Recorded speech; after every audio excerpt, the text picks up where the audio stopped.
Salut à tous, c'est Nico sur Test. Donc aujourd'hui, on fait le test du OnePlus X. Donc vous avez vu précédemment dans l'unboxing, c'est un beau petit téléphone. Il a une très très belle finition. Moi, j'aime vraiment. J'ai été agréablement surpris sur les petites rainures là, parce que je m'attendais à ce que ça fasse comme les Samsung Note 3 et c'est pas du tout le cas. Il est vraiment sympathique ce petit téléphone. On va faire la configuration ensemble. Français, ok. Ignorer. Réseau Wi-Fi. Alors, ajoutez votre compte Google. Vous avez possibilité de rentrer les moyens de paiement, donc ça, me le rappelez plus tard. Pour l'instant, je ne le fais pas. Alors, vous pouvez télécharger vos anciennes données directement. Donc, ça, c'est pas mal. Vous avez par rapport aux dernières sauvegardes que vous avez effectuées. Donc là, nous, on va mettre comme un nouvel appareil. Toc. Suivant. Vous pouvez une méthode de verrouillage, donc un code, un schéma ou un code PIN, peu importe. Donc, on va faire toc. Voilà. Au niveau des notifications, afficher l'intégralité, masquer ou alors n'afficher aucune notification. Service Google, hop, suivant, on accepte. Alors, programme d'installation OnePlus. C'est parti. Alors, utilisez les boutons logiciels. Voilà, les boutons qui apparaissent directement sur l'écran. Bon, moi, je préfère utiliser ceux qui sont en bas, donc je ne les mets pas. Est-ce que vous voulez le double tapotage pour sortir de veille? Oui. Vous faites un rond pour démarrer l'appareil photo? Oui. Allumer la lampe, vous faites un V, on va mettre oui aussi. Contrôler la musique avec deux doigts, donc ça non, je ne vais pas le faire. Au niveau du clavier, il vous propose deux claviers, le SwiftKey ou le Google. Moi, je préfère le Google, donc je mets le Google. Et puis là, vous avez possibilité de mettre l'application Shelf. Bon, pour l'instant, moi, je ne la mets pas en route. Hop, suivant. Voilà. Donc la configuration est assez rapide, vous voyez. Regardez un petit peu la qualité d'écran de ce téléphone. Franchement, superbe écran. On a vraiment un très très très bel écran. Je m'attendais à avoir un écran de moins bonne qualité au vu de l'écran du OnePlus 2, où j'avais été un petit peu déçu au niveau des couleurs. Celui-ci a carrément un plus bel écran, de plus belles couleurs, un meilleur rendu, je trouve. Donc agréablement surpris sur l'écran. Alors, on va aller tout de suite dans les réglages. Comme ça, on va faire quelques petits réglages ensemble. Alors, vous avez donc les réglages Wi-Fi, les réglages Bluetooth, les réglages carte SIM 1, carte SIM 2, puisqu'on a un double SIM. Consommation des données, plus. Alors, bouton, barre de navigation à l'écran, activer la barre de navigation. Donc, c'est ce que je vous disais en bas. Regardez, hop. On peut la retirer à nouveau ici. Donc, moi, je la retire.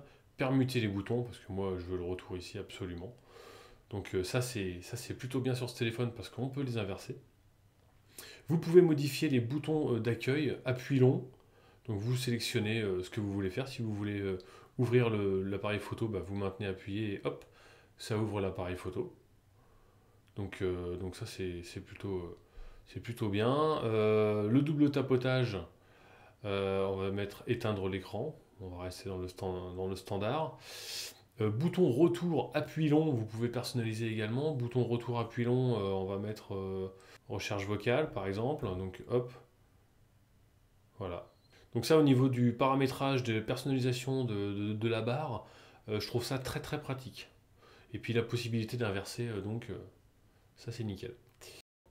Au niveau de l'affichage, niveau de luminosité, donc là je vous l'ai mis à fond pour bien voir. Vous avez possibilité d'adapter la luminosité pour faire des économies, voilà. Donc là on va le retirer juste pour le test. Fond d'écran, vous pouvez personnaliser les fonds d'écran directement. Mise en veille, voilà, vous pouvez modifier, écran de veille. Affichage de mode veille, sort de mode veille quand vous recevez des notifications, si vous le souhaitez. Taille de police, on va mettre grande, c'est plus sympa. Voilà, vous pouvez caster l'écran.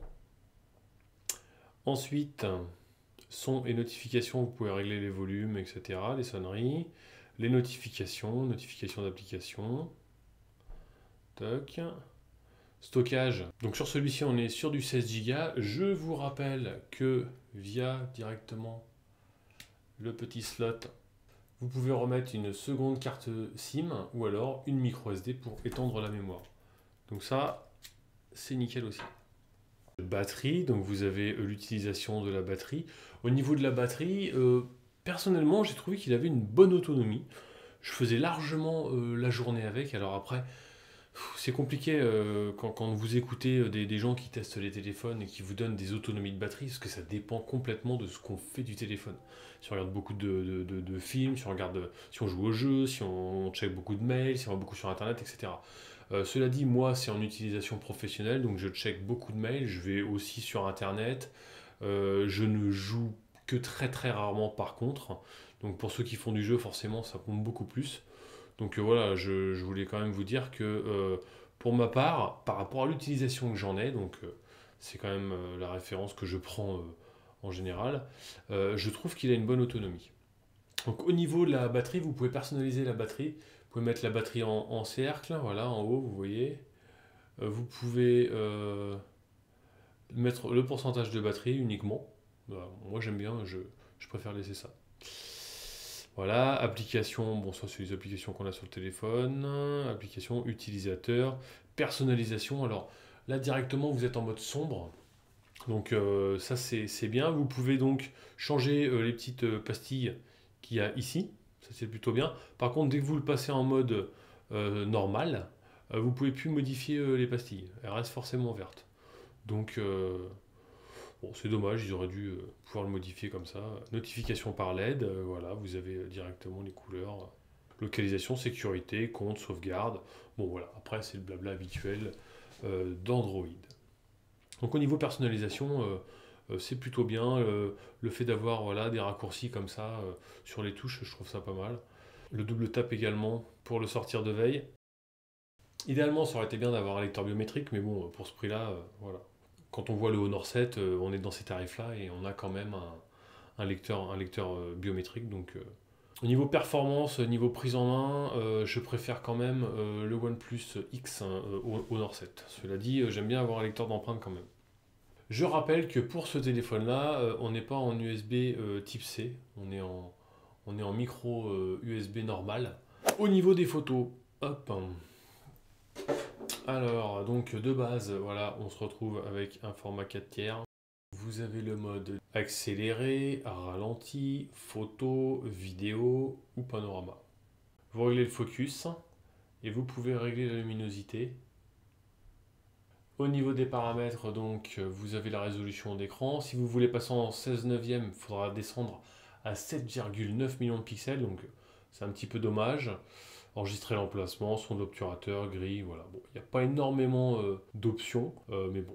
Donc voilà une série de photos entre le OnePlus X hein, et puis le LG G4. Donc là, pas trop de luminosité. Là, une pièce avec très peu de luminosité également. Donc plus de luminosité pour le G4. Là, donc photo prise dans cette pièce-là. Voilà. Et puis la photo en extérieur avec un petit peu de brouillard. Et puis les dernières photos, prises de plus près. Voilà. Au niveau des vidéos, on a une belle qualité d'écran, donc on a des belles vidéos en Full HD, donc là-dessus, il n'y a aucun souci. Personnellement, je trouve qu'il a une bonne prise en main, ce petit téléphone. Il fait que 5 pouces de taille. Alors bon, moi j'aime bien les écrans un petit peu plus grands, mais il fait que 5 pouces de taille et j'ai quand même été surpris par la prise en main et le fait qu'il ne glisse quasiment pas. Donc très très bonne prise en main pour ce téléphone. Au niveau du son des haut-parleurs, c'est correct, ça va, on a vu mieux, mais bon, c'est correct, surtout par rapport au prix du téléphone. Pour trouver la touche intelligente sur le côté pour les notifications, aucune sonnerie, sonnerie prioritaire uniquement, et toutes les notifications. Donc ça c'est pas mal à l'utilisation, c'est assez pratique. Au test en toutou, on arrive en dessous de Note 4 avec un résultat de 40 737. Au niveau des jeux, aucune latence, ça fonctionne parfaitement, les gigas font le nécessaire pour les jeux vidéo. Voilà en ce qui concerne le OnePlus X, hein. Les côtés positifs pour ma part pour ce téléphone, la finition. Je trouve qu'il a une très belle finition, il est plutôt sympa par rapport au prix encore une fois. Il a un écran pour moi qui a de très très belles couleurs et une belle résolution. La personnalisation, donc ça c'est plutôt un bon point également pour ce téléphone-là. J'aurais préféré plus de personnalisation encore, tout comme sur le OnePlus 2. Il y a quelques petites fonctions qui sont assez pratiques, assez sympas. J'espère que sur la prochaine version ou sur une future mise à jour, on pourra modifier encore plus de petites choses pour vraiment encore plus personnaliser son téléphone. C'est aussi ça la force d'Android. Voilà, beau petit téléphone, c'est un téléphone qui est relativement abordable. Pour 270 euros, c'est vrai qu'il est plutôt bien placé. Si on veut un téléphone qui tourne, entre guillemets, hein, c'est vraiment un bon téléphone. Voilà pour ce petit OnePlus X, hein, donc bon petit téléphone. J'espère que ce test vous aura plu. N'hésitez pas à liker la vidéo, à nous rejoindre sur les réseaux sociaux. Et puis on se retrouve prochainement sur une future vidéo test ou unboxing. Allez, à bientôt, ciao.